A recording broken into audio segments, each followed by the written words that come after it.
The Good Morning Britain sofa had seen thousands of guests over the years. Politicians defending scandals, celebrities weathering controversies. This morning, something felt different before a single question was even asked. Prince Harry sat between Susanna Reid and Ed Balls, and the studio atmosphere carried a tension the production team hadn't anticipated. Susanna had her notes ready. Harry had that particular stiffness of someone bracing for confrontation before any had actually occurred. Then Susanna asked why he'd actually come back to Britain. Not hostile, not aggressive, just direct, the way she'd questioned prime ministers and controversial figures for over a decade on this very sofa. What Harry said made Susanna's expression sharpen slightly. What Susanna said next, calm, measured, devastatingly precise, would dominate British breakfast television conversation for days, because Susanna Reid had spent years learning exactly how to extract truth from people determined to avoid it. And this morning, sitting across from a prince who'd spent years avoiding difficult questions, that skill was about to be tested in ways nobody watching expected. This is the interview Britain woke up to. Subscribe now, hit that notification bell, and let's see what happened. The Good Morning Britain studio had its usual early morning energy. Cameras warming up, the production team running through segments, Susanna Reid and Ed Balls reviewing their notes before the red light came on. This was appointment viewing for millions of Britons, the show that had defined ITV's breakfast hour for over a decade. Harry arrived precisely on schedule, security detail conspicuously visible, even for a breakfast television studio. He settled onto the sofa between the two presenters, offering handshakes that felt more obligatory than warm. "Prince Harry, welcome to Good Morning Britain." "Susanna, Ed, we're delighted to have you," Susanna continued. "Especially given you're actually here in London. That's news in itself." "I'm happy to be here." "Are you, though?" Ed asked, genuine curiosity in his tone. "Because you haven't seemed particularly happy about Britain in recent years." "Let's start with the obvious question everyone's asking," Susanna said, settling into her interviewer posture. "Why are you actually here? Not the diary version. What's the real reason for this visit?" Harry's expression remained composed. "The Invictus Games countdown requires my presence." "The games aren't until 2027. That's still a year away. You're here considerably earlier than the official schedule requires. What's the actual reason?" "There are various engagements throughout my time here." "Various engagements you're not specifying? That's rather vague for someone who's usually quite detailed about his humanitarian schedule. Is there something else bringing you back?" "I don't discuss my private itinerary." "Private itinerary on a public visit that's being extensively documented? That seems contradictory. What exactly requires privacy about scheduling?" "You're staying at a royal residence this time," Susanna continued. "That's significant. You've never accepted that invitation before. What changed?" "The family made the offer and we accepted." "They've apparently made this offer before, according to reporting. Why accept now specifically? What's different about this moment?" Harry shifted slightly. "Circumstances evolved appropriately." "Evolved how?" "You told the BBC last year you couldn't see bringing your family back given security concerns. Now you're staying in royal accommodation with full security. That's quite an evolution in a relatively short time." "Security arrangements were properly addressed." "By whom? The same institution you've criticized extensively? The same family you've accused of various failures? That security is suddenly adequate?" "There's a report just published," Susanna said, checking her notes, "suggesting you're the target of multiple terror plots, 6 specifically, according to a confidential security assessment. Does that concern you about this visit?" Harry's composure flickered. "Security is always a consideration." "Always a consideration? Yet you're staying in less secure private accommodation part of the time, despite these specific threats. That seems like a significant risk given what's been reported." "I trust the arrangements that have been made." "Do you?" Because your own security team apparently pushed for a full risk management board review before this trip, and it's unclear whether that actually happened. Are you confident in your safety here? Ed interjected gently. Perhaps we should move to lighter topics. These are legitimate safety questions, Susanna said. If there are genuine threats, the public deserves to understand how they're being managed. Your father, Susanna said, shifting focus. King Charles. You're actually in the country now, staying in royal accommodation. Have you spent meaningful time with him? We've had appropriate interactions. Appropriate interactions? That's rather clinical language for describing time with your own father, especially given his health history. Can you be more specific? I won't detail private family time. You've detailed extensively private family matters in books, documentaries, interviews. Why is specific information about seeing your father suddenly off limits? Some things remain private regardless of previous disclosures. Selective privacy, then. You share what serves your narrative and protect what might complicate it. That's not really privacy, that's strategic management. Let me ask about your children, Susanna continued. Archie and Lilibet are here, but reports suggest they won't be attending any public events. Why the continued secrecy around them specifically? We protect our children from unnecessary exposure. Unnecessary exposure to what? They're in Britain, staying at a royal residence, part of a significant family visit. Surely some public acknowledgement would be appropriate given the historical significance. Their childhood shouldn't be a public spectacle. Yet you've included them in Netflix documentaries, in various interviews, in your book. The spectacle exists, you've simply controlled its presentation. Isn't that just curation rather than actual protection? Harry's jaw tightened visibly. You're mischaracterizing our approach to parenting. I'm asking you to explain the apparent contradiction. That's not mischaracterization, that's basic interview practice. There's also this soyad, this surname question, Susanna said, pronouncing it carefully. Reports suggesting you're considering changing your children's surname to Spencer, your mother's maiden name, due to passport processing delays. Is that accurate? Harry's expression shifted to something more guarded. Administrative matters are being handled appropriately. That's not actually answering whether you're considering the name change. Are you frustrated with how the palace has handled your children's documentation? There have been delays that required creative solutions. Creative solutions like abandoning the Sussex name entirely? That would be a significant statement about your relationship with the institution. Is that genuinely being considered? I won't comment on speculation. It's not entirely speculation if multiple sources are reporting consistent information. Either confirm or deny. Is the surname change being considered? Harry remained silent, his expression hardening. The divorce rumors, Susanna pressed forward. They've been persistent for months now. What's your response to these ongoing reports about your marriage? Tabloid fabrication with no substance. Fabrication that required formal denial from your representatives. Most stable marriages don't generate this level of sustained speculation without some underlying tension. What's actually happening? Our marriage remains solid. Then why the continuous need for correction? Simple denials usually suffice once. This has required repeated addressing over an extended period. Media persistence doesn't indicate truth. Media persistence often indicates newsworthiness, which sometimes correlates with accuracy. I'm not claiming certainty either way. I'm asking for genuine clarity, which you're not providing. Ed tried to lighten the mood. Perhaps we could discuss something less contentious.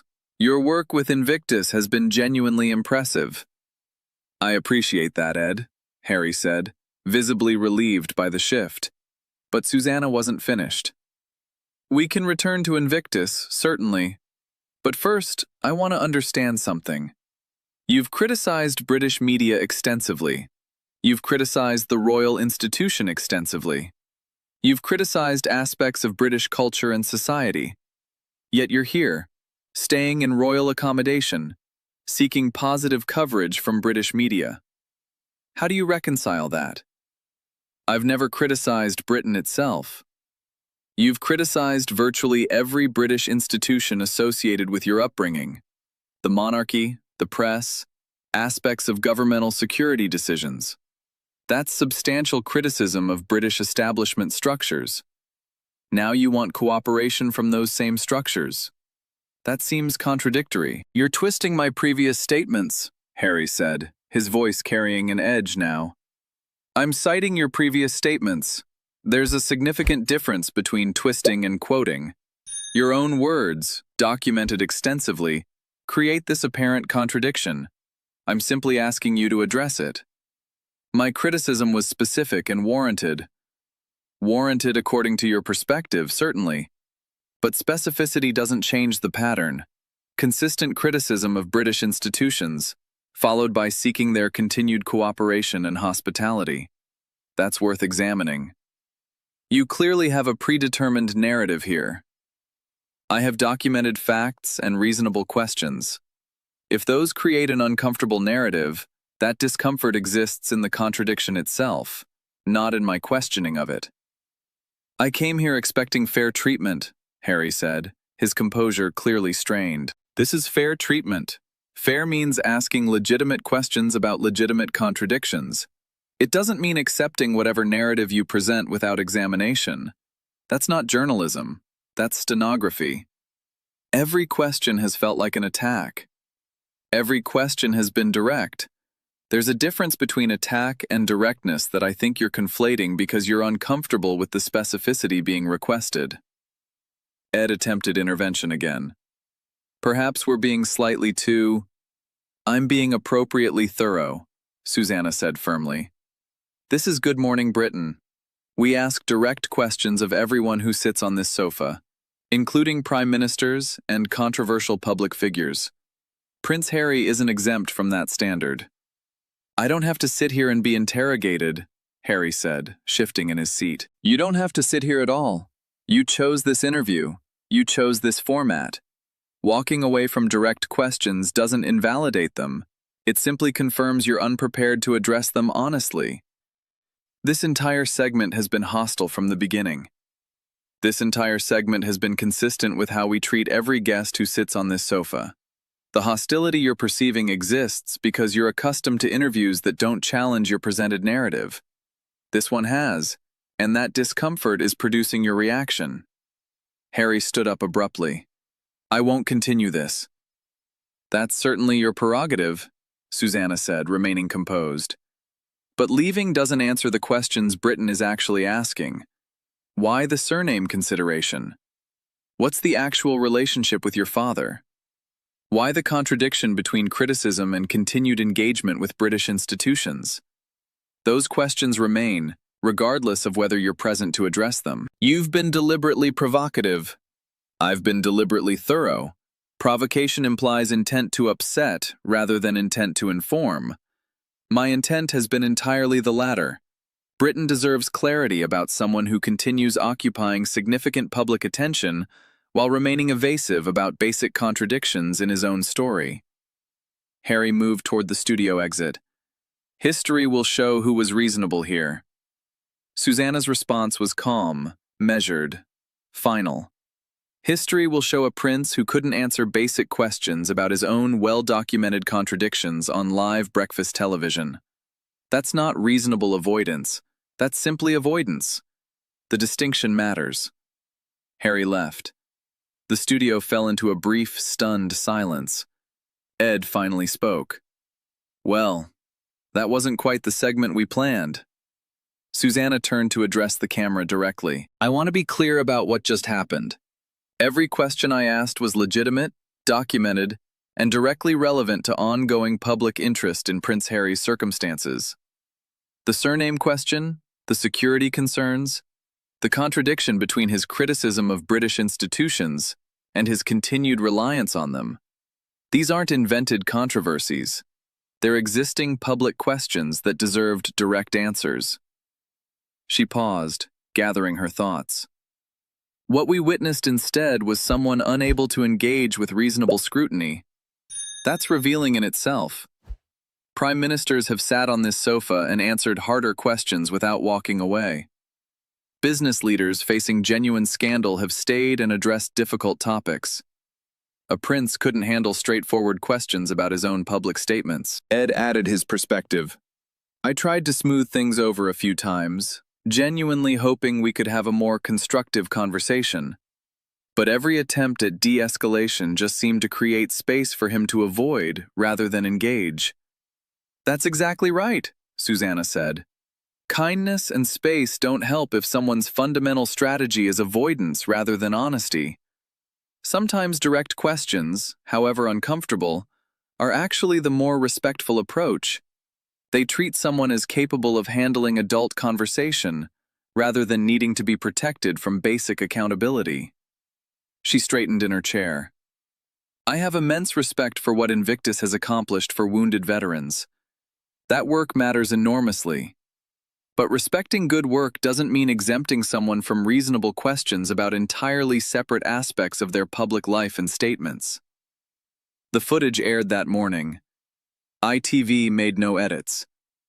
The clips that spread captured the confrontation. That's not really privacy, that's strategic management.